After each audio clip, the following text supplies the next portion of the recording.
नमस्कार, मी स्वप्नाली रेसिपीमध्ये तुमचे खूप खूप स्वागत आहे।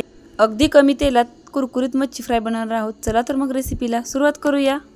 मिक्सरच्या भांड्यामध्ये आपण रवा, मीठ आणि चटणी आपण बारीक करून घ्यायचा। एकदम बारीक रवा घ्यायचा आपण 0 नंबर जरी रवा घेतला ना तरी पण आपण मिक्सरच्या भांड्यामध्ये थोडासा फिरवून घ्यायचा, त्याच्यामध्ये चटणी आणि मीठ टाकून। चला मग आता आपण बारीक करून घेऊया रवा, चटणी आणि मीठ।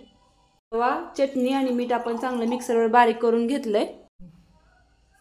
बघा, मासे मुरत ठेवून आपण 15 मिनिटं झालेत आणि आपण आता माशांना रवा लावून घेऊया। दोन्ही बाजूने आपण असा चांगला रवा लावून घ्यायचा आहे आणि सगळ्या माशांना आपण लावून घ्यायचं असं। बघा, ह्या पद्धतीने आपण सगळ्या माशांना असा रवा लावून घेऊया। सगळ्या माशांना आपण रवा लावून घेतलाय। आता आपण तळून घेऊया। लोखंडाच्या तव्यावर आपण मासा तळणार आहोत। तर जास्त पण असं तेलामध्ये आपण फ्राय करणार ना। बघा, असं कडणी तेल टाकून ना, थोडं तेल टाकून आपण एकदम कमी तेलामध्ये मासे फ्राय करून घेणार आहोत। बघा, मी 1-2 चमचे तेल टाकून घेतले। आता आपण मासे सोडून घेऊया।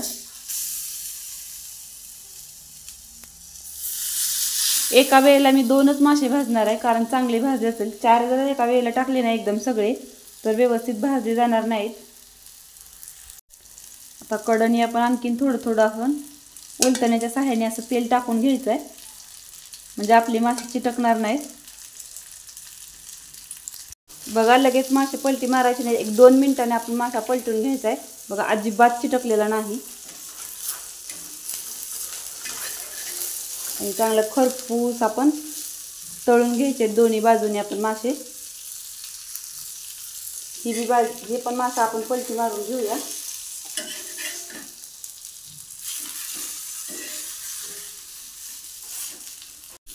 बघा, मस्त आपले असे खरपूस मासे तळून झालेले आहेत दोन्ही बाजूनी। बघा, एकदम कुरकुरीत झालेले आहेत वरून तर असे। तिला खूप छान लागतात एकदम कमी तेलामध्ये असे कुरकुरीत मासे।